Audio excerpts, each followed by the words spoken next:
Next term. It would say like. If we vote the.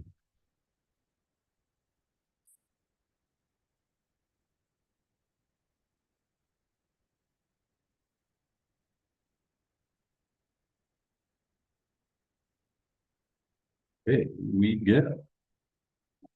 Good evening, everyone. Welcome to the Lincolnville Select Board meeting for Monday, September 15th. Mike, would you read the quote for the evening? Yeah, there are no shortcuts to any place worth going. Beverly Hills. Next. Is there anyone here that would like to address the board, the citizens forum for a non-agenda item? Seeing no one rushing to the podium, we'll move on to the administrator's report. First up, I left a memo at your desk. We've had an item arise that I'd like to have the board address tonight, if they would. By your own rules, that means that it has to have come up after the agenda was posted, and that there's a need to take immediate action at this meeting of the select board. The agenda was finalized last Wednesday, posted on Thursday. The item arose late Thursday evening, like 11:50 something in my inbox, which I didn't read till Friday. That Steve sent to me. And in my opinion, time is of the essence, and this should not wait until your next meeting in 2 weeks. So I've given you a couple of suggested motions to quote unquote declare it an emergency and then add an item to the agenda. But you'd add an item to the agenda and then it would be an executive session at the end of the meeting is what I would suggest before you adjourn. I'll make that motion. Excellent. Yeah. I move that at the request of the town administrator that an item regarding, It isn't about the possible acquisition. That was a typo. It's about a personnel matter. Sorry. regarding a personnel matter found to have arisen after the agenda was posted and should not wait until the next board meeting, but rather be added to the board's September 15th agenda at the end of our meeting. Second. Moved and seconded. Any other discussion? Seeing none, all in favor? Thank you. The Hardy Brook Crossing project is complete now, except for the paperwork. Kudos to all those involved. That went about as well as it could. This week, we should be doing crack sealing here at the town office, the fire station, and in conjunction with the folks that did the Calderwood Lane project for us as well. They got some couple of spots that cracked that they're going to, well, more than a couple of spots, a little bit up the center line that they'll be sealing. The beach fire station siding project and trim and window replacement kind of started today with some preliminary work. I would anticipate that tomorrow they'll start in earnest with the removal of the siding. Moody Mountain Road, we're going to start some brush clearing along the edges later this week. And believe it or not, on a beautiful summer day, we started putting up winter sand today. So that's, things go smoothly. That should be done before your next meeting too. So. Excellent. Any questions for David? Seeing none, we'll move on to meetings and announcements. All meetings are here at the town office unless announced otherwise. The Conservation Commission is scheduled to meet Wednesday, September 17th, 2 p.m. here at the town office. Lakes and Ponds Committee meets Tuesday, September 23rd, 7 p.m. Planning Board meets Wednesday, September 24th, 6 p.m. A meeting that's not listed on the agenda is Select Board will be meeting in executive session with the town attorney on Wednesday, September 24th, 6 p.m. And the Select Board meets next in regular session on Monday, September 29th, 6 p.m. Excellent. And are there any upcoming community events? Seeing none. Move on to the meeting minutes. Do we have a motion to approve those? I move the board approve the August 25th, 2025 meeting minutes as presented. Second. Moved and seconded. Any discussion? Seeing none, all in favor? Excellent. So our next item is to convene as the Board of Assessors for the property tax commitment. I move, oops, sorry. Go ahead. Move that we suspend our meeting as the select board and we convene as the Board of Assessors. Second. All in favor? Excellent. So Mike Buer. I'm moving that. We now have Rose Thank you. Carey. So I believe what the board has in front of it is this year's annual tax commitment papers to be signed. But before we do those, I just want to give you update on the revaluation hearings that we had. As you know, we met with everybody, we went over a little over a week and a half. Taxpayers coming in, discussing their values, going through any issues that they have. Anything that we found as an error, we corrected it. So we had about 205 appointments come in. About 12.5% of the tax bills we send out, which is about what we expected. I learned through the process that the mail is a little slower here than most places, so we had a lot of people that were tardy getting their letters, so we extended a couple days to try to accommodate them as much as possible. But even with all that, without waiting for commitment any longer, we have about 50 people that still want to talk to us. We're going to start our regular schedule here in the office of at least once a week to start accommodating all those requests, and more time is needed. Will be part of that process. So, with all that said, if you remember when we met before, we had set a mill rate of 9.5 and a very healthy overlay, knowing that as these meetings go on, if we can see value, we'll just eat away at that overlay. And I think we did that very well. The mill rate in front of you is recommended at a 1/10 of a point less, 9.4 instead of 9.5. And even with that, the overlay on that, I think is right around 157,850. 161,824. Okay. 161,824. And I looked over the last 5 years, that overlay ordinarily ranges between 74,000 and 147,000. So it's up a bit, but the idea is more people come in, look at the same treatment after the tax bills. It just means it's going to have to, any abatements would come out of the overlay, but there's plenty there. That's another $16 million of value to be lost before the overlay is gone. That won't happen. So, and that's pretty much all I had for that. I created little booklets here at the town office to give out to people who want to file formal application for abatement. As you know, taxpayer initiated abatement requests must be made within 185 days from today. So that deadline is March 19th, 2026. And the presentations I put together has that in bold letters on top, what the deadline will be.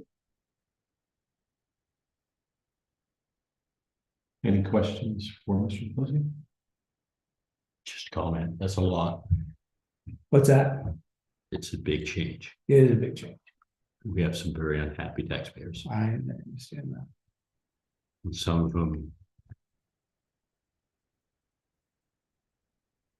didn't really want to even come back and talk to you guys because they didn't feel that they would be given a fair shake. Exact words that I was told. I encouraged them to, but disappointing. I know you're doing your job. I'm not saying you're not. I, for one, received an increase. You guys never set foot in my driveway. And I didn't complain, but you didn't.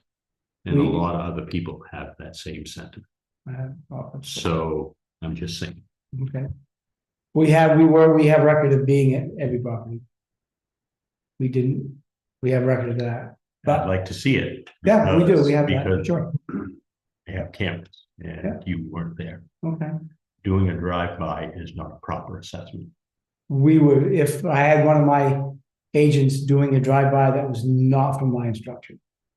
We were supposed to That's go. the to only every- way you could have dotted the i's and crossed the t's without pulling in my driveway. I'm just saying. Yeah, no, you're right. You didn't hear a word from me and you won't, other than this right here, because it was similar to other people. So I'm just saying. Okay, Sure, I understand. Are there any common findings you came out of the meetings? Any adjustments that you found needed to be made? A few, there was a few, actually one was the way the software worked was two-digit fields you put together to come up with the proper land value. And we had a handful that were directed to the wrong land value. So they were actually, the notices come out at a higher land value than we intended. We corrected all those before this commitment. The biggest thing, most people were surprised about the land because the land is really appreciated very, very rapidly. So that was a hard time. It was a hard time for people to understand that, you know, a developed lot in this town being worth between either side of $100,000 is a lot to take in. But the market dictates those numbers. Real estate market, as we all see, has been up incredibly high in the last couple of years. And that's the values that we are to assess from. So. Yeah, I, for one, have a similar note to Mr. Late. My assessment, I don't argue with my assessment. It actually fits pretty well with what I thought it was going to be. I too have cameras on my property. If somebody steps out of a car, it's on camera at my place, and I've got all the times back. And any time frame where anybody was potentially going to pull into 628 Beach Road, there was never somebody that came to the house. Interesting. I can absolutely attest to that. That said, I don't disagree with the value that's assessed to my property, but when I hear other people say that, I think that was a failing somewhere along the ways that this should be taken a look at. I agree with your sentiment, though, that property values have gone up dramatically. I have a friend who's a real estate agent that I talked with about several of the properties, and it fell. Most things I heard fell pretty much in line with what they're selling lots for right now. So I think that's just a tough spot. Any other questions for? Did you do any drone? No.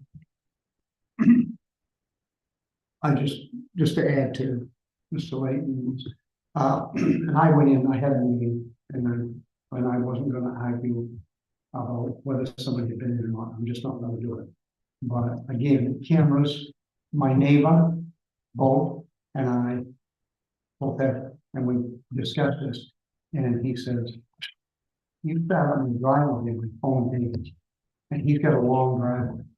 And then he's got cameras all through it, his property, and we have cameras completely around the buildings. It's a business, so, and there's nobody that, so something may be wrong there somewhere, something, not saying anybody's a liar, but it just doesn't add up to the cameras. Yeah, I mean, you can't deny that. Yeah. Sure. Yeah. But the instructions that we had were, even though we knew we were dealing with a live database that's been vetted every time there's a commitment, but the idea was to go. I just read on, when my guys go out in the field, they have the copy of the record in front of them, there's a date that they were there. That's all I can go by. And if that's what I hear, what didn't happen, it is incredibly unfortunate. But anybody who thinks that happened, one, we can certainly go out and do it now. If anybody wants that to have happen, at least going through the record to see, is it still right? Is the record still right? Like I said, we didn't have to create from scratch. We were just verifying what was there. But I'm disappointed to hear that, all of that, surprisingly me. Well, we rectified a lot. I sat down, the guy was great with me, and we talked about it.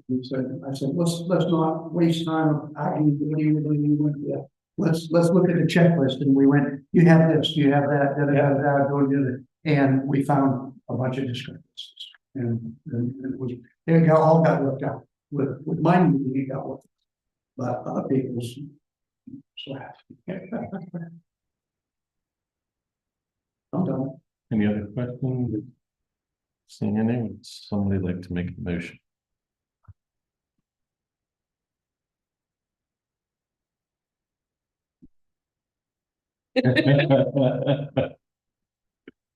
Yeah. I move with the Board of Assessors approve and sign the assessors certification of assessment, the 2025 municipal tax assessment warrant, the certificate of commitment and the certificate of assessment to be returned to the municipal treasurer as prepared by the assessor agent, establishing the tax rate for the fiscal year July 1st, 2025 to June 30th, 2026 at 0.0094 mils on the dollar, and the due dates of October 29th, 2025 and April 8th, 2026, with interest at 7.50% per annum to be paid on any unpaid portion of commencing on October 30th, 2025 and April 9th, 2026. Second. Moved and seconded. Any further discussion? Seeing none, all in favor? Thank you. Thank you. All right, you'll sign it on the. Get Trey ready for, hold up, starting tomorrow. Yep. Thank you all. Thank you. Thank you. I'm sure. And now we need to exit as the Board of Assessors. I move that we adjourn our meeting as the Board of Assessors and reconvene as the Select Board. Second. All in favor? Thank you. We're back as the Select Board. Thanks for stepping in. Thanks. If y'all leaving, will you sign this before you go? Sorry to interrupt that meeting. Okay, well, we're going to be signing that. The next item on our agenda is the hearing for Camp DeForest, but that is at 6:30. So we will move on and come back to that at 6:30. So we have Lake City Floats, the land lease for floats.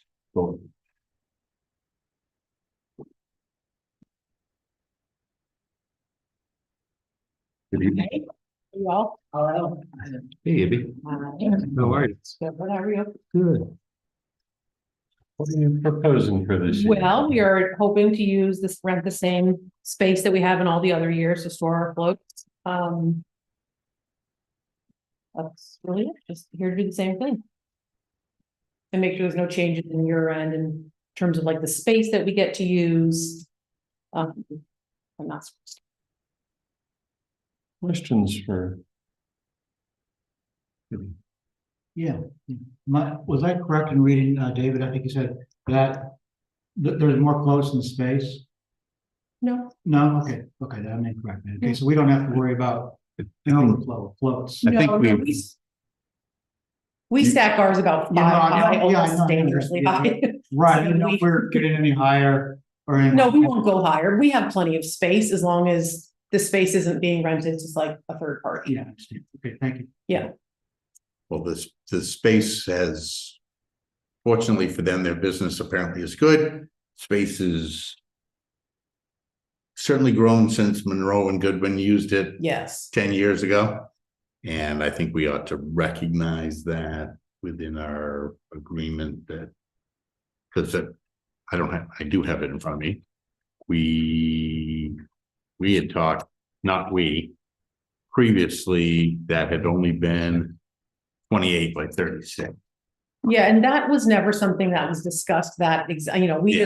we just knew we had that space and the sale program had their docks that they don't stack. Right. And now the town has theirs that they don't stack. Right. And we understand we have to keep it open for the snowmobilers and we're always really good about doing all that stuff. As long as more floats aren't being, encroached there's plenty of space for everybody. There's enough room for everybody. I Yeah. just want to make sure that the lease ought to accurately reflect for your protection and ours, the space you're using. Yeah. And maybe that's something that we should go down there with Toby and Yeah. you guys can measure out. Not a question for you, but it's more of a question for the board and the town administrator. I feel like every year we've been having this conversation with you, I keep thinking we as a board need to have a conversation a couple months before now to talk about our overall policy regarding use of that space, because as it was just pointed out, you know, they take a lot of care and consideration to stack their floats and really stick within a footprint. But then we have another independent private organization storing floats there, which we don't really have a conversation about, and they don't stack them, and you know, and I think the board should responsibly, so that we're not having this conversation while you're standing here, really get clear on what our policy is for rental and use of those spaces from a, you know, a bigger picture perspective. So my suggestion would be at, say, our last meeting in July or the first meeting in August, and just put that on the schedule now to have a conversation about revisiting the other entities that also use that space, so that we can make sure that that you're not bearing the brunt of any sort of last minute frustration. No, I appreciate that. You're Thank you, not the only one Right, down there. right. Does that make sense? Makes a lot of sense. Is that something you think you might be able to attend? Oh, of course. Yeah, myself or my husband could, yeah. Cause I don't think it's fair to hit you with last minute major changes right now if the board isn't clear or hasn't set some sort of policy to really rely on. So that's kind of my thought. That being said, times being what they are, I would not be opposed and would be in favor of voting for a slight increase, just because of the nature of the world.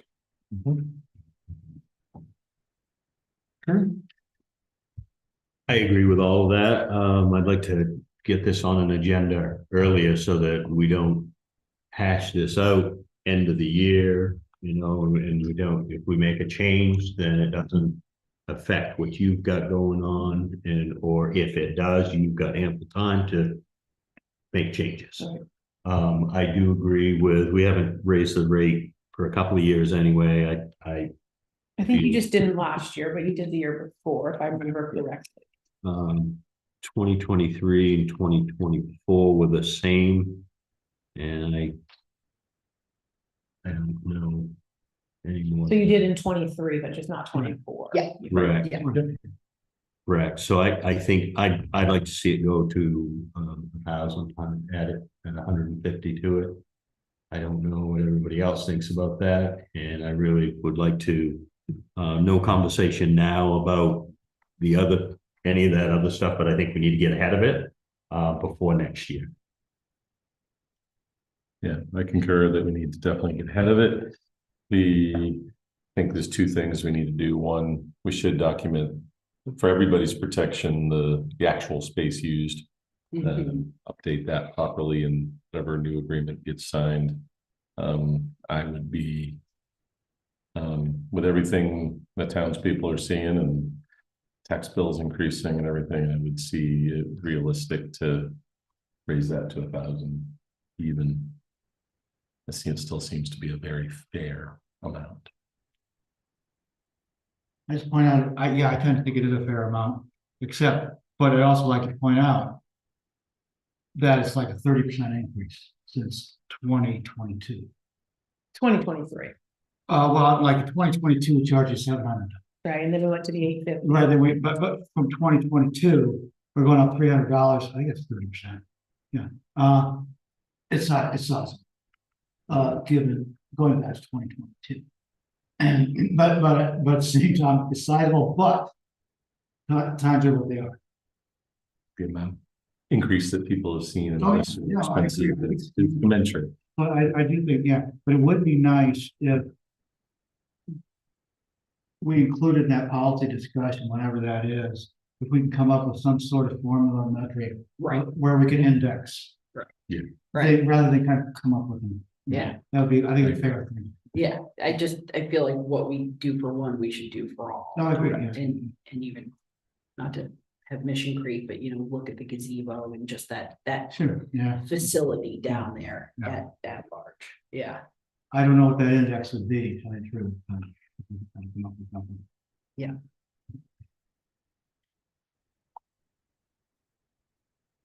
So, any other- well, before doing up the contract, does somebody want to meet, Dave or Kern, Steve, any of you guys want to meet with them down there to like measure it out Yeah, exactly? definitely would. yeah, either Matt or David. And then that will be put in the lease, so we know exactly the space. that we Yeah, use. just update that section of Okay. the doc. I'm sorry, I do have one more question. Yeah. Was there any, last year there was a concern about, styrofoam chipping off of some of the floats?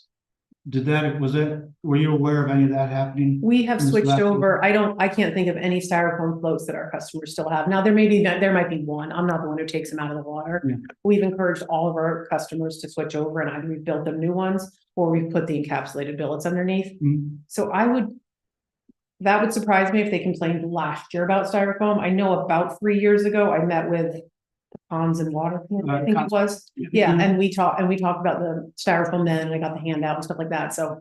It would surprise me if people are still complaining, I mean, maybe. No, I haven't heard any complaints, I'm Good. asking. Yeah, If you knew. yeah, I don't know, there may be still one out there, I can think of one customer when I know can't afford.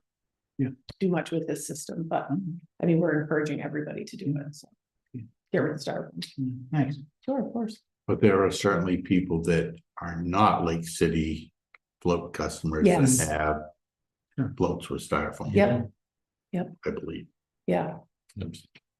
How many people are on the pond altogether? No idea. I don't know. More. Are you okay with the general tenor of what you've heard? Yeah. Good? Yep, I mean, I just want to make sure that we're clear on the space. Yep. I think that's best for all. So I think that would be good, and then, yeah. Would somebody like to make a motion that mentions those two amendments to this agreement? I move to authorize the town administrator to sign an agreement on behalf of the town that allows the use of the town-owned property for float storage by Lake City Floats on the terms discussed this evening, including determining the actual square footage and the price increase to $1,000. Moved and seconded. Any other discussion? Seeing none, all in favor? Excellent. Thank you. Thank you. So Thank I you very can, much. my husband knows Matt, so I can have him just get a hold of him and they can go down there and do that. Does that Sure. work? Okay, great. Thank you. Thanks. Thanks. Awesome. Let's see here. How do we get to 6:30? You declare it 6:30. I think I would declare at 6:30 is exactly right. Okay, that's done. That's done. So we're gonna declare that it is 6:30. And we're gonna open a public hearing for the Camp Forest liquor license application. Back to that here. So would somebody like to make a motion for this public hearing? I move that the board open a public hearing concerning the liquor license application being sought by Camp de Forest. Second. All in favor? Great, we are in our public hearing. Would you like to step up to the podium and talk to us a little bit about Camp Forest? Sure thing. Thanks, everyone. My name is Brady Brim DeForest. I am a part-time resident of Maine. My wife and 4 children and I live part of the year in Bayside. And we've been coming to Maine since, I would say, maybe the early 2000s. When I started visiting friends down in Daramuscata and fell in love with Maine and bought our place in Bayside in 2020. We bought what was then the Duck Trap hotel in 2022 and ended up embarking on what we thought would just be a simple cosmetic renovation, which ended up being a much more significant renovation due to deferred maintenance issues with the property. So it took us much longer than we thought, almost 2.5 years, but we opened in May officially. And we had a really phenomenal summer. We have 14 keys, so 10 single units in what is the original building, what we call the lodge. And then we have 4 cabins that vary from 2 bedrooms to single rooms, and they can accommodate in general between 2 and 4 guests apiece. We have our camp store and lounge, which is kind of the central hub of the experience. And then we have a gathering space outside, fire pits that are right out on Route 1, where guests can come and enjoy making s'mores and roasting hot dogs and that kind of thing. So summer went really well. Luckily, we had a really, really nice occupancy rate since we opened. It seems like people are really loving it. We've had only 5-star reviews so far, which is good. And we're excited about expanding to include mini bars in our rooms, as well as on-site consumption for beer, wine, and cocktails that would be in the lodge, which has an outdoor porch, and then at the fire pit area as well. Excellent. Questions? Yeah. The public. That's good too, yeah. Anybody from the public want to say anything? Seeing nobody. Questions from the board? I'm not public, but I wanted to say something. Yeah. I just want to thank you for coming. Thank you for how comprehensive your application was. Very nice seeing that. Oh, thank We you don't so much. always see that, and we did in your case, appreciate it. Oh, thank you. Before we deliberate anything, we exit our public hearing. I move that the board close the public hearing. Yeah, my fault. Second. All in favor? All right. Now that we are out of our public hearing, any board questions? No, but I like that, I have to assume it's you have a sense of humor and thoroughly, Colby College. well, I can't say thoroughly though, Okay. because if you pull it over to 51.9 miles, there's a lot of other religious and educational institutions. But I appreciate that you pay attention. So thank you. for Thank you. I was trying to figure out how to, make sure that we jotted all the i's and crossed the t's. Excellent. Yeah, I find no issues with the application. Yeah, if there's no other questions, I'll look for a motion. I move that after having held a public hearing, that the board grant the liquor license requested by Camp DeForest LLC, and the town administrator be authorized to indicate such on the Bureau of Alcohol and Lottery Operations Board. Second. Moved and well seconded. Any other discussion? Seeing none, all in favor? Excellent. Thank you very much. Thank you so much. You'll be able Appreciate it. to- Hope you come by at some point. Yeah. Yes, Hope it goes well. absolutely. Glad to hear it is going. Have a great evening. Hey, You too. Cool. Well, now we're gonna move forward to item number 9. We had Bina Lindley step down from the school committee. And so we have 2 people that have submitted community interest forms. I'm thinking we should have each of them come up and talk to us. So let's see who we're gonna invite up first. We'll invite Jared up first. He's first in the play. At least my book. Thank you for having me. My name is Jared Harbaugh. I have 5 daughters, 2 of whom have gone through LCS, 3 LCS right now. I've served on the board before, through COVID. It was a lot of fun. So what questions do you have of me? I would start off with if you. What's your interest at this point in time? I can't remember when you came off the committee. Was it?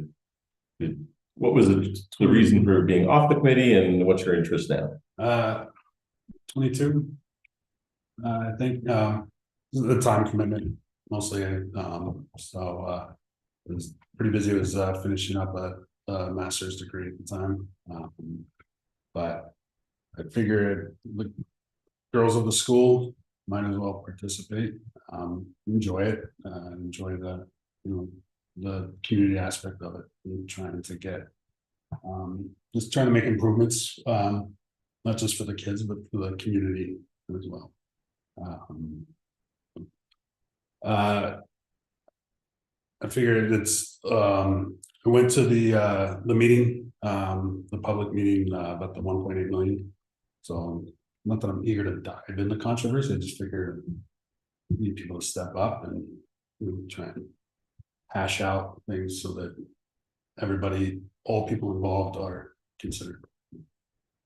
That was kind of my spark to think that I should probably maybe try and get back on. So, other questions? First of all, thank you for serving previously, and thank you for throwing your hat in the ring.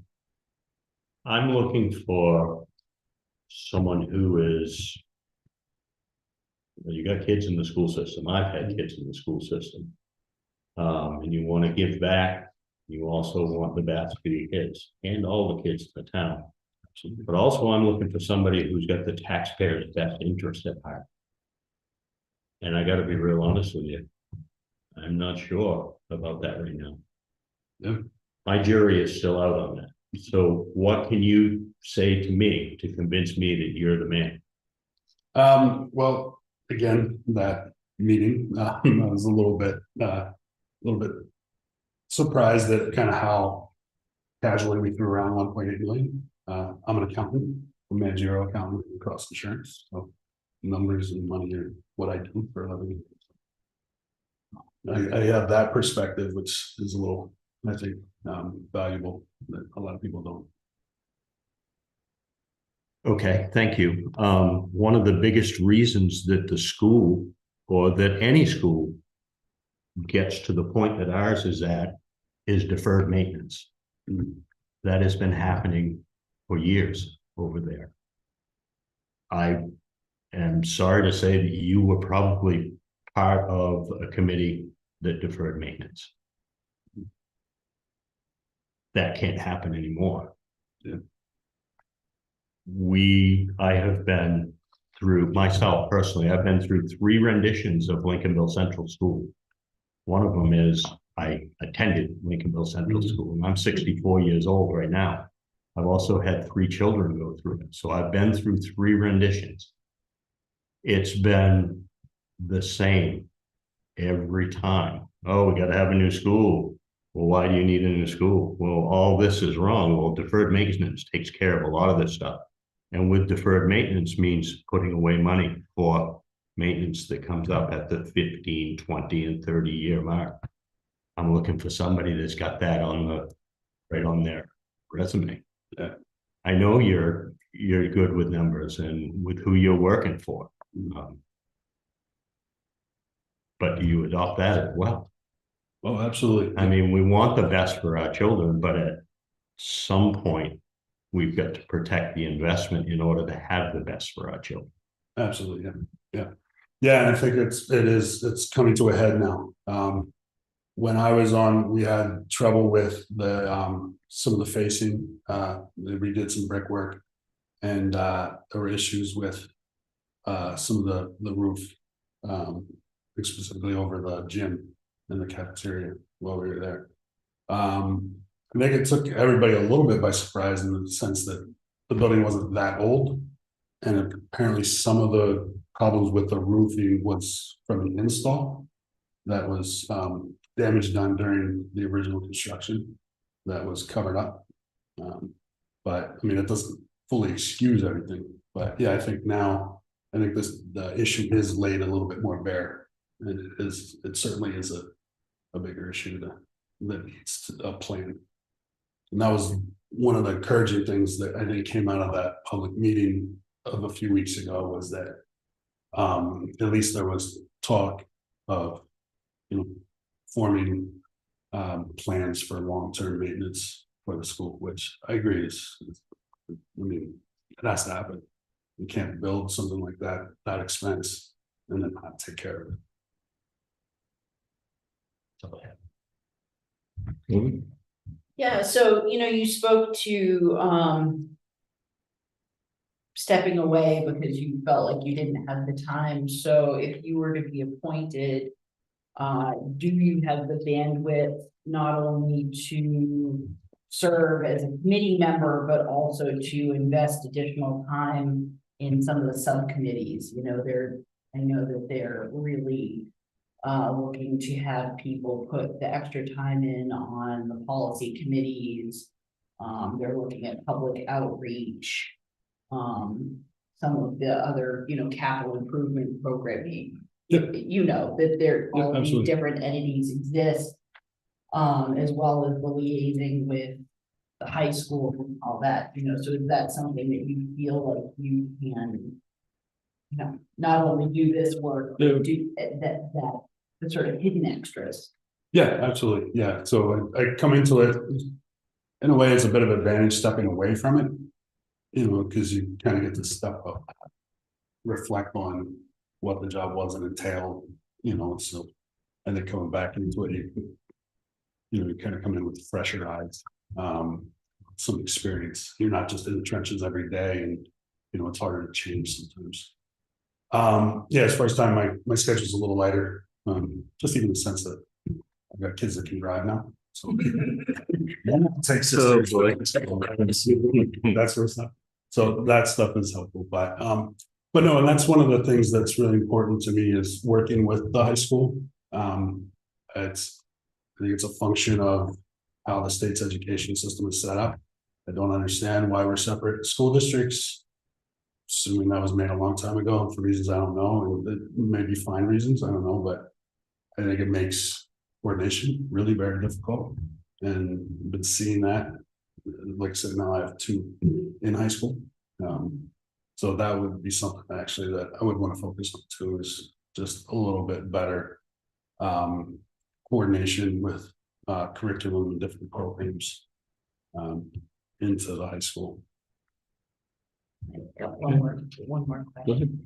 How do you view your role as a committee member, which is one of a group that acts as managing, well, one, your fiscal agents for the taxpayers, and managing our dollars, 70.9% of our taxpayers' dollars, which, we think we've got a hard job, but that's a heavy burden. And so you have these individuals, both the principal and the superintendent, who are effectively your employees. How do you see your role there in being part of that management team to help craft and shape practice and policy to, I guess, iron out some of the shortcomings of. Right. Well, that's one of the harder aspects of the job, because as a school committee member, you're not involved in the day-to-day administration of the school, or even the entire district. But you're there trying to set policy, trying to point those administrators in a direction with general instructions. It's kind of setting the agenda. And then equally as important, then it's follow-up. It's oversight, making sure that things are getting done, like maintenance, but also to the education, and then holding those people accountable, to the extent you can. But part of that is through contract renewals and things like that. So, and even a lot of times just bringing things to light in the meetings, asking questions of the principal, the superintendent in the meeting, just to kind of bring some things out to the fore that sometimes people don't understand. Anyway, so it's a tricky aspect of the job, because you can't say, okay, I want you to teach this in the classroom, but you can kind of try to set the overall tone. The focus would be more on reading, rather than exactly what to read.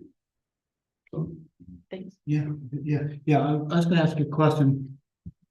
Partly out of the school committee's control, but partly within it. It has to do with audits, back audits, audits that haven't happened. And I'm wondering, if on the school committee, I guess what actions might you take if you see that these audits aren't happening on time? Would you be lighting fires under the consultants' well, feet? I'm not, sounds a little wishy-washy, but I need to know why the audits are delayed. I have an idea, but I don't know why. I'm not asking for speculation. Well, no. What Yeah, I know you're might you not. But that determines how you would go about it. do? Part of it is there are not a ton of auditors of public auditors in the state. So the pool's a little light. But also a lot of it is how the books are done. I know that hiring the business manager has helped a lot. And that should, going forward, help quite a bit. And I'd be more than happy to kind of step in to, help out that. So it's, again, it's what I do. But I would be actually very interested in, my mother-in-law's on a school committee on another district in Maine. And I had asked her, because that shocked me at that meeting, that we were that far behind with audits. And I asked my mother-in-law, I said, hey, how are you guys with your audits? She's like, oh, we got them back. Who do you use? I was like, so anyway, I'd be open to that too, that, we don't have to use the same audit firm. But again, it might not be their fault. I don't know. It's not, yeah. But I want to know, it is something that definitely perked my ears up a little bit when I heard that. And that's not, you can't have that. It's just, we're a privately owned company. We don't have to do audits. Technically, we have a little bit of public debt, but then we also, we take loans with JP Morgan. We're a pretty big company. So we follow GAAP accounting, so that we get audits for that. So I'm a bit familiar with that, because I put materials together for that. But anyway, so yeah, that was concerning. Good to hear. Thanks. It has been. Yeah. Any last comments, ideas? No, I would just say overall, because I think that touches on it a bit. The school committee position is pretty tricky, because everybody focuses on the education of the children, and of course that's the primary job of a school. But also, like to your point about the audits, where 71% of the town's budget is the school. Like, I don't really see any less importance in the taxpayers as a partner in this. So you have to look out for their interests, and even quite frankly, the teachers, you have to, have a school that is going to encourage proper teachers and taking care of teachers, but within reason, so it's balance. It's a balancing act of all those things. But that's all. Well, thank you, Jared. Thanks for having me. Yeah. Excellent. Thank you very much. So it's Robert or Bobby. There we go. Bobby Martin, come on up.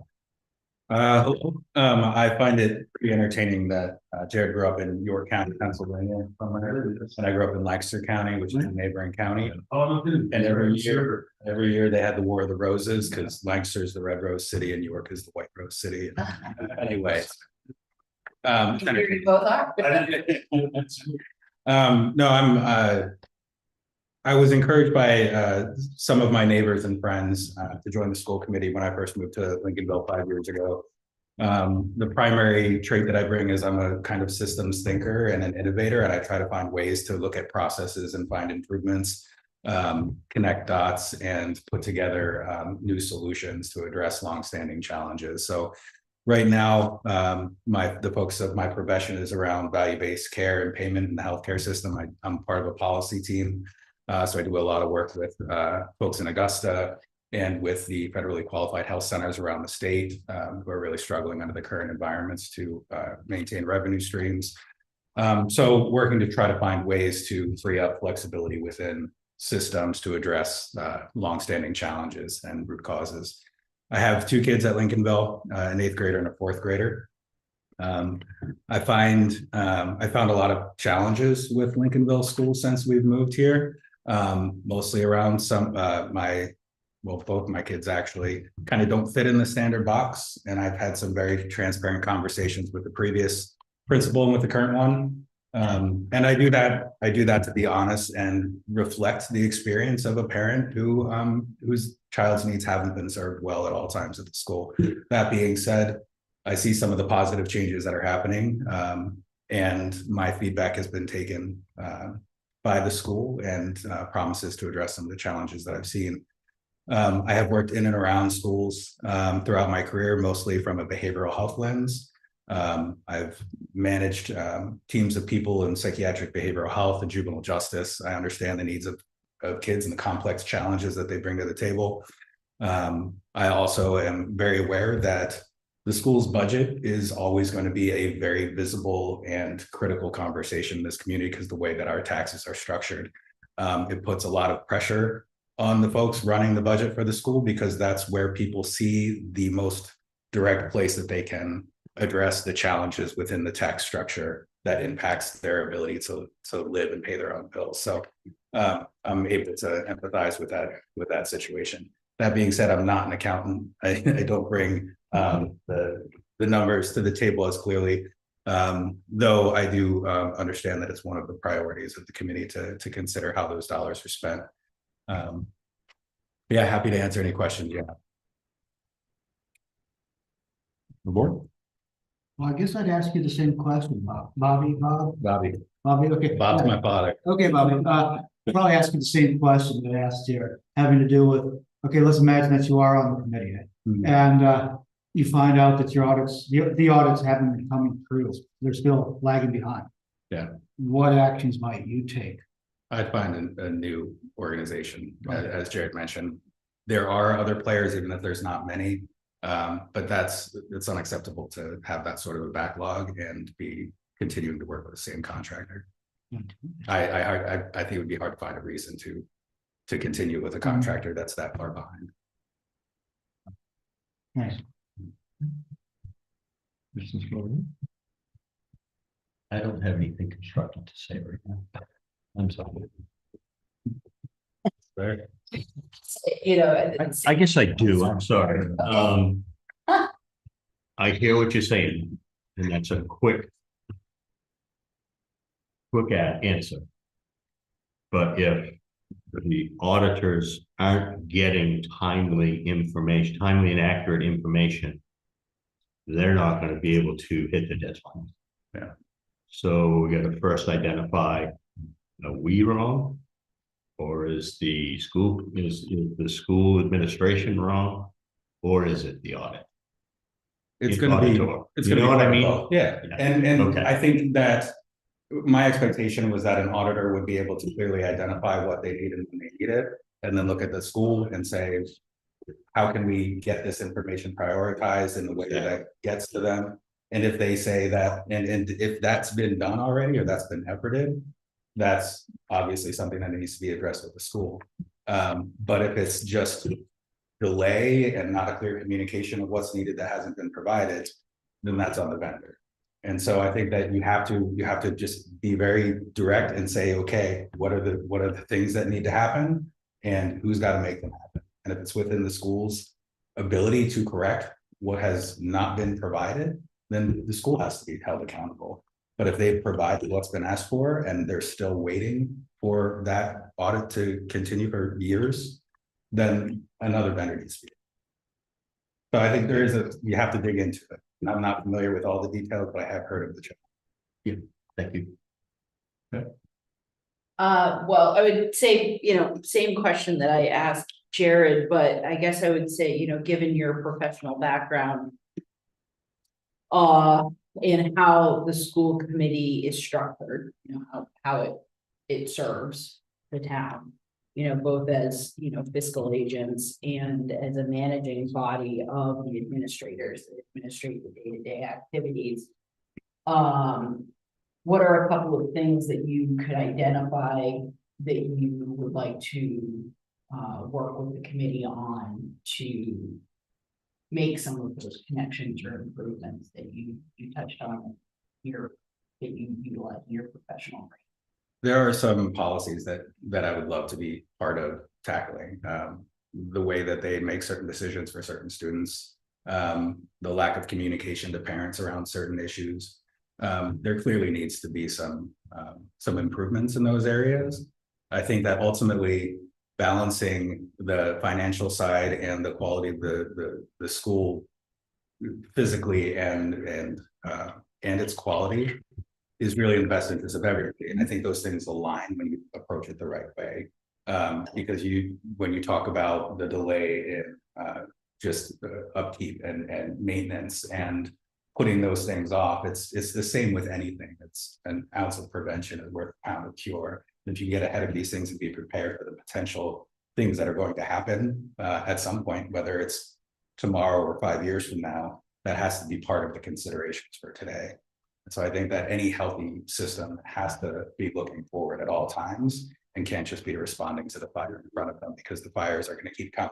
You gotta change the environment and the conditions so that fewer fires happen. And that's kind of the long-term view that you have to take to be successful in running any program organization. And then say, reiterate, you know, it sounds like you've got a robust personal and professional life. Have you had opportunities to attend school committee meetings yet to see how they go? And then how do you feel in terms of your bandwidth and ability to not only serve as a committee member, but to invest a little bit further to get involved in some of those subcommittees? Yeah, I have flexibility. Obviously, I have 2 kids, 40% of the challenge that Jared has. They're not driving yet, but I do work from home, so I'm a little more flexible with that. And I work in a profession where my hours aren't necessarily 8 to 5 ever. I do what I need to do when I need to do it. And that includes supporting my kids and supporting this initiative. So it is something that I had been considering doing. I actually picked up an application for the last seat that was open and decided at the time that there were other more qualified candidates that I think were better positioned at the time than I was. And so when this position came open, I saw it as an opportunity to kind of dip my feet in and see if it's a good fit and give it a shot to see if this is the way that I need to be participating in the community. John Williams approached me about the budget committee and I told him to go away. I know my strengths and weaknesses. Oh, boy. I guess I got one other question. Sorry about that. Have you been on any other committees or other situations that involve a committee-like structure? And can you talk about how you feel you work on those and what the challenges may have been or the successes may have been? One of the most challenging ones I'm on now is the Main Care Advisory Committee for the state. I feel that it's in need of some overhaul. It does a lot of updating to community partners, to providers, to healthcare systems, but doesn't actually get a lot of feedback presented to it to incorporate in its decision making. When I lived in Oregon previously, I was on several local and state advisory committees and system committees. It's an area that I found that it's both important to listen with curiosity, to not go into it thinking I have any predetermined answers, to consider each problem from as many angles as I can before determining what my feedback or recommendation would be. So I'm familiar with the Roberts Rule approach and was impressed by your coordination of hand raising and shifting from one committee to the other. I'm not that fluid, but I respect the effort and experience it takes to get there. Excellent. Thank you. Any board deliberation on this We have two great candidates. Yeah, I think That's to consider. no more questions. Yeah, no further questions for you. I don't think at this point, yeah, so. Thank you. Yeah, this is a tough. It's awesome to be in a situation where you've got more than one candidate. It is, yeah. All too often, that's the case. Wow.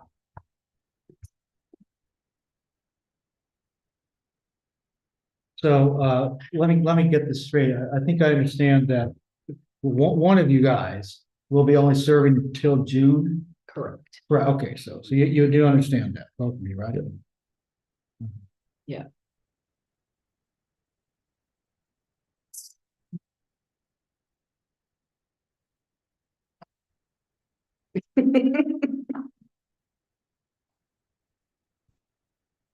I myself don't have a real preference. But I would say if they both have an interest, we're only filling till June.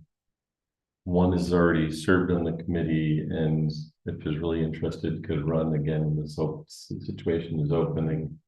And we could potentially give Bobby the opportunity to wet his feet. And then in June, there's an opportunity to run. Mhm. Other than that, I see it as a fairly And there's quite tough approach. also an opening currently for a citizen involvement on the infrastructure. Correct, facilities committee. Yeah, thank you. So Yeah. there's a need Yes. there also, which is an important need. Yeah, I think, I guess I'll just go ahead and make a motion, all right? Please do. I'm gonna move. Yeah, like choosing between a good choice and a Yes. good choice. I move that the board appoint Jared Harbaugh to the school committee with a term ending June 2026. Second. Any further discussion? Yeah, I just want to let you all know that I'm having listened to both of you guys are great. But Bobby seems to would be bringing to the table what I think needs to happen with the school committee, just some change. And I think you can look at it as as a system and understand the necessary changes. Consequently, I mean, I'm leaning towards Mr. Martin. Yeah, and to that, I would say, we've got handful of months, really. I understand, yeah. This term, and so, if you're really interested, I would say, keep attending the meetings, have your voice be heard, get up to speed, and then in June, see what you can do for participating. Yeah. Any more discussion? All in favor of the motion of appointing Jared Harbaugh? Right. Yeah, you got me as well. Oh, okay. Yeah. It's the board, what can I say? That's how we do things. Motion passes.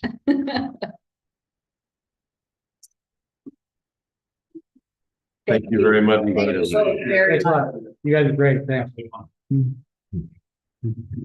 Thank you, guys. Hey. Keep it fun. Next item is to discuss the proposed Maine DOT ferry terminal parking improvements. Seeing there's nobody here from the public that have comments. So as you all know, and maybe the folks at home know, a year or so ago, the state of Maine acquired the former McLaughlin's Lobster Shack property, which is at the intersection of McKay Road, Atlantic Highway, and the Atlantic Ocean. And they tore down the former buildings that were there, and they've had kind of a hodgepodge of parking in that spot. They are now proposing to formalize the parking arrangement and look to actually construct a parking lot next spring, summer, fall. Advertise in the spring for construction, and the construction sometime between the end of advertising end of December next year. Roughly speaking, I believe I counted 58 parking spaces that they're looking to install. What I do with my notes, lost them, of course. 58 motor vehicle parking spaces, 5 motorcycle parking spaces, put a sidewalk along McKay Road that would connect to the Route 1 sidewalk. Maintain some green space, particularly near the shore, and then provide some site lighting. The bulk of the parking lot will be gated. I don't know what that means. Come in and push a button, get a ticket and park, and then when you leave, pay to get out, but Yeah. I mean, they charge for their own parking now. But A means of controlling it. yes, effectively. it's the parking spots that are the bulk of the lot that's furthest away from the terminal itself. Probably is very challenging to manage parking. Things that come to my mind that the board ought to consider. One is the proposed sidewalk. I don't know if you can see on their little sketch, but I'll put my finger on my little sketch. They go diagonally from McKay Road out to Route 1. Yeah. Basically paralleling their parking, I presume, to define where the parking lot stops and where pedestrians should be. I would suggest that we ask them, in addition to what they're proposing, to run at the other, I don't know how far it is, 30 or 40 feet right along McKay Road up to Route 1. There's crosswalks at that intersection that would dump there. And then are they thinking people are going to walk back towards Frohawk and then turn and get on the sidewalk? People aren't going to do that. They're going to walk straight across the grass. Yep. And it's not going to be grass for long.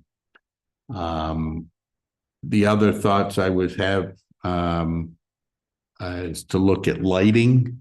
They're talking about doing some cutoff luminaire lighting. They're very non-specific at this point.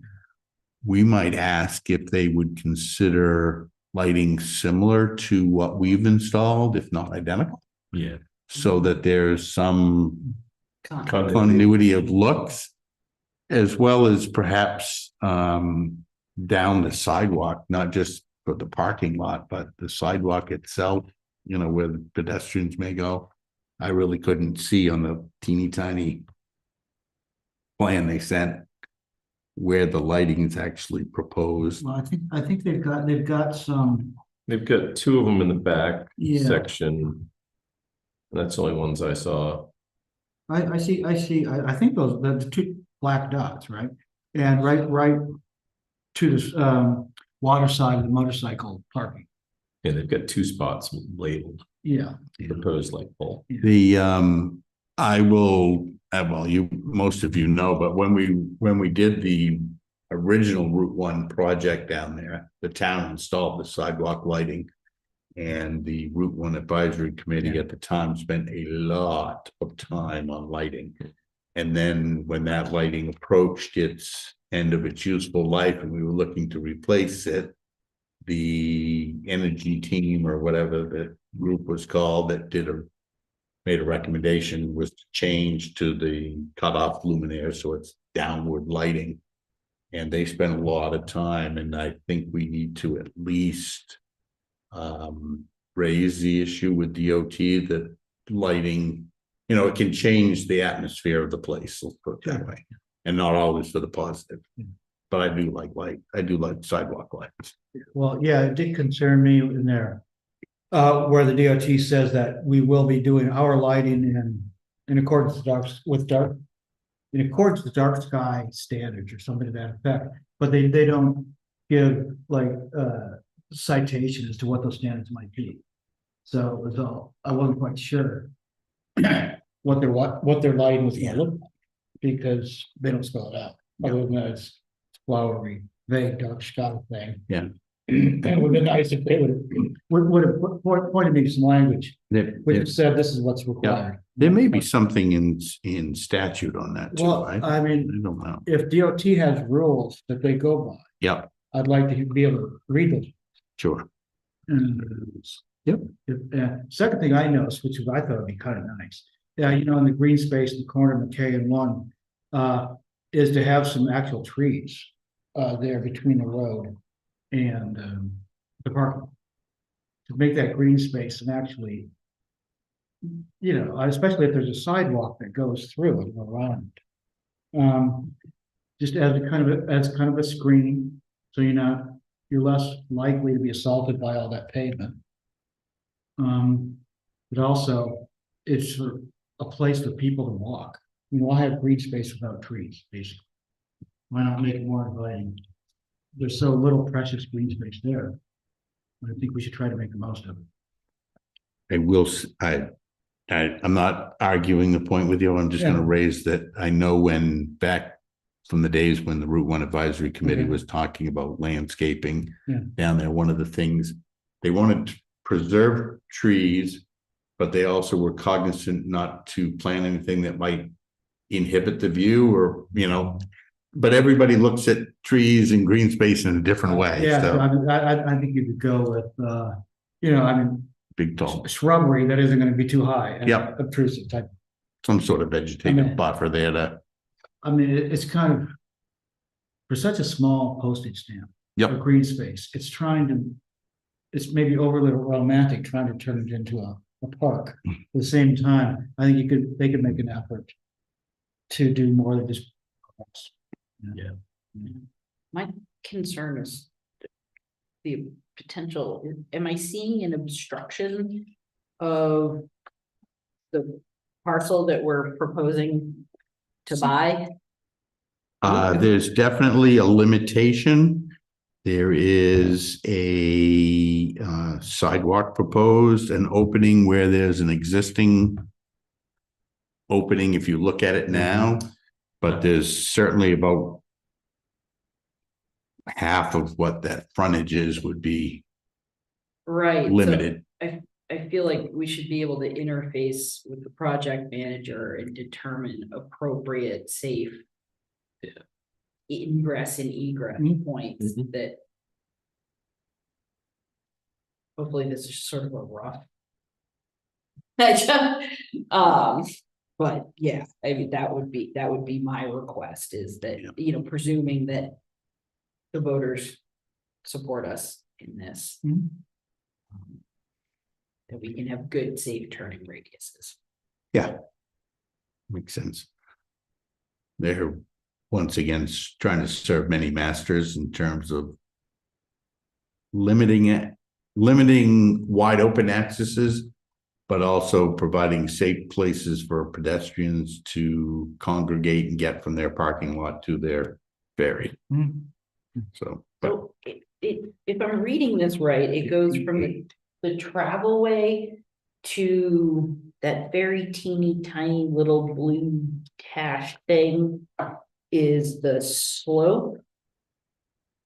Is that how I'm reading this right? Is Like that- in a top away or?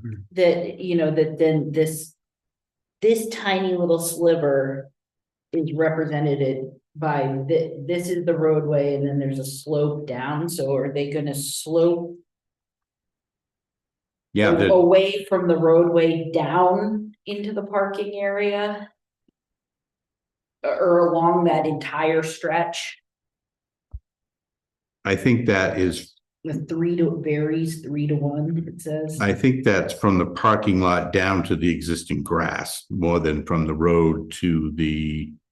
Oh, because that's the only place I could Well, see yeah. the little hash, the full slope line.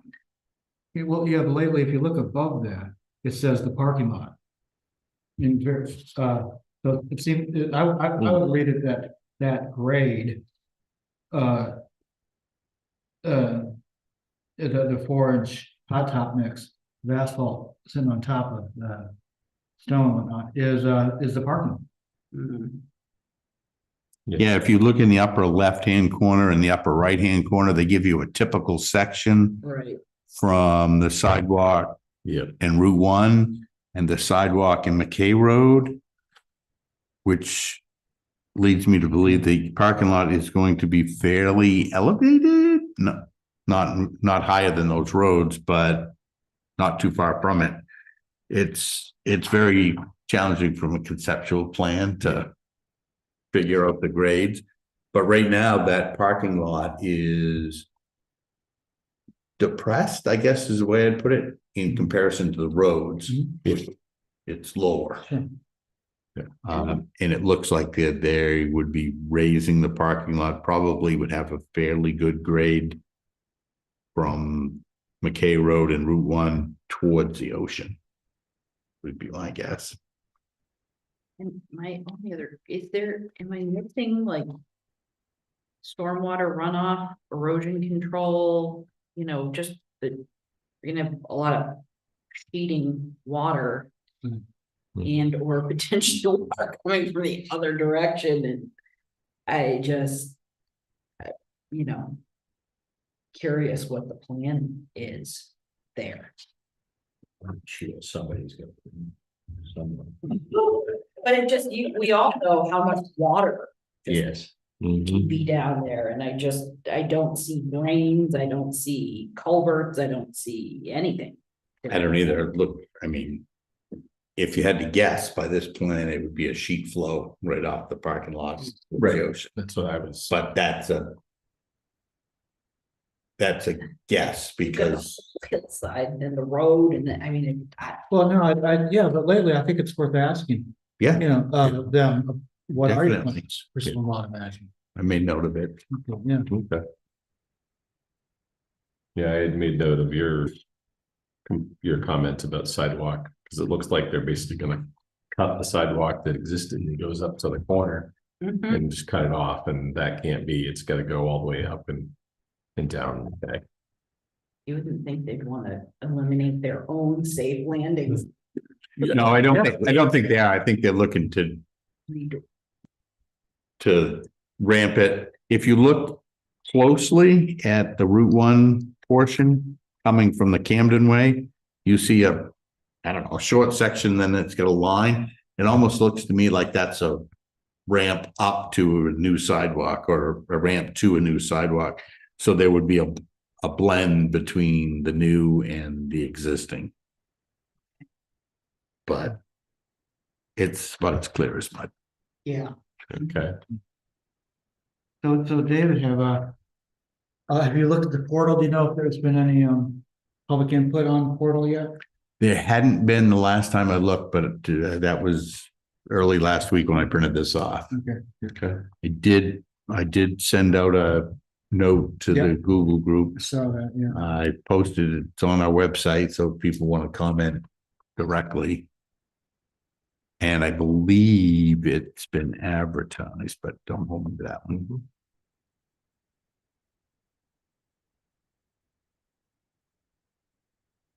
Kind of curious a little bit, the really dark shaded gray, which I presume is non-parking areas. Is that pavement? Is that curbed? What is that? It doesn't match with any color. No, No, it doesn't. Right. Are you talking about like, I guess it's like dark green? Mm, Up along. Yeah, all these spots. Yeah, those guys right there, yeah. Is that the gravel? I hope it's not gravel. I have a feeling it's curbs. But mm. A lot of area. Yeah. it is. I can ask that question too. Yep.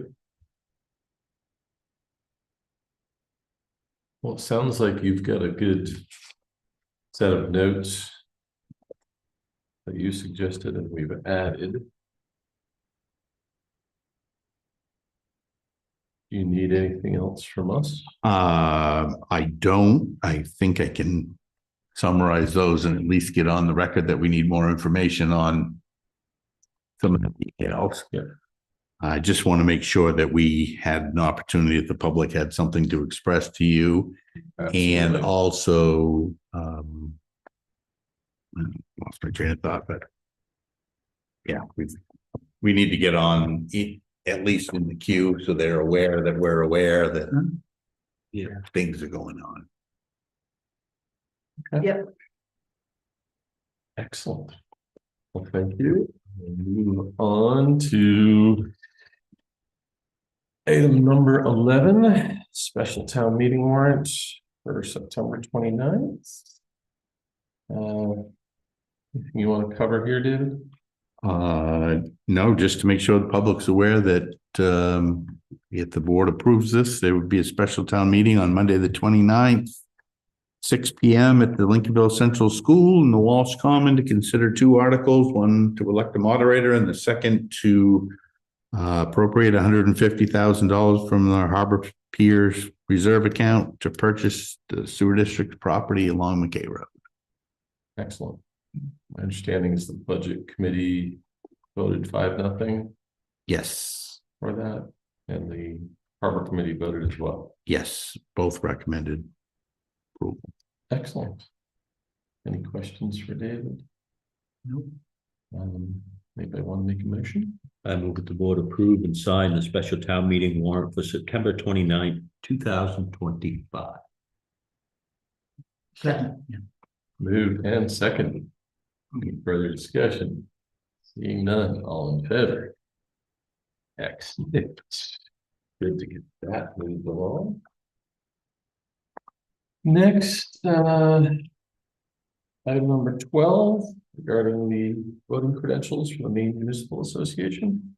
I don't know if anybody intends to attend the annual convention that'll be held in early October. If you do, if they do have a business meeting as part of that, and somebody can be delegated to be the representative from the town of Lincolnville.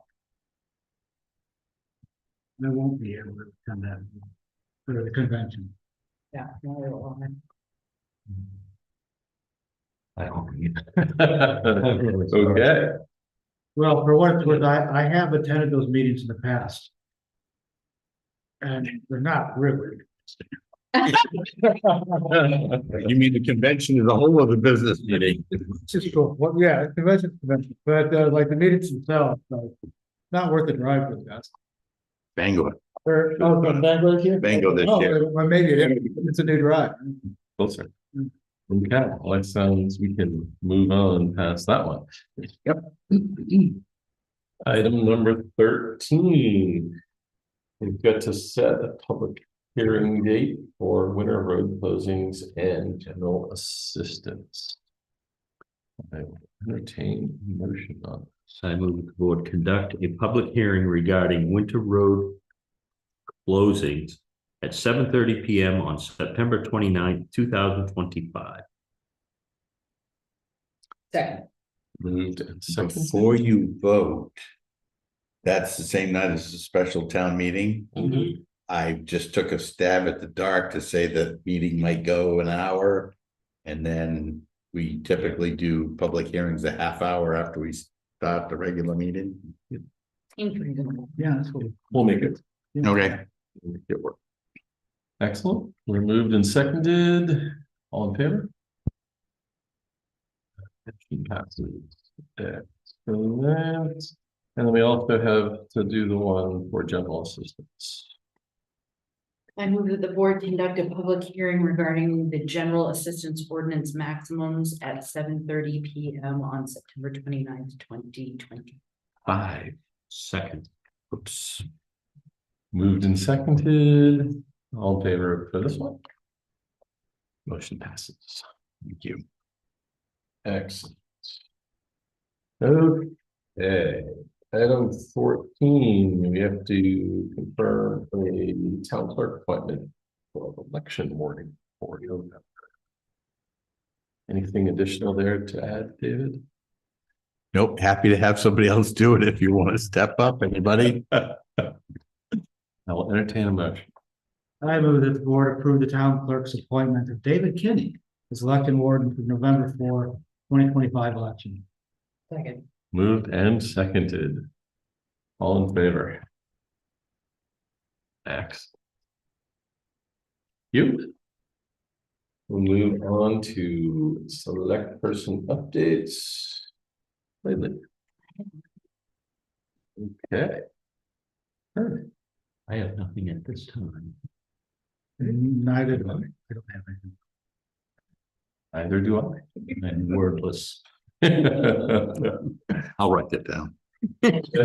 Mark it in history. Wordless. Next, we have the treasurer and payroll warrants.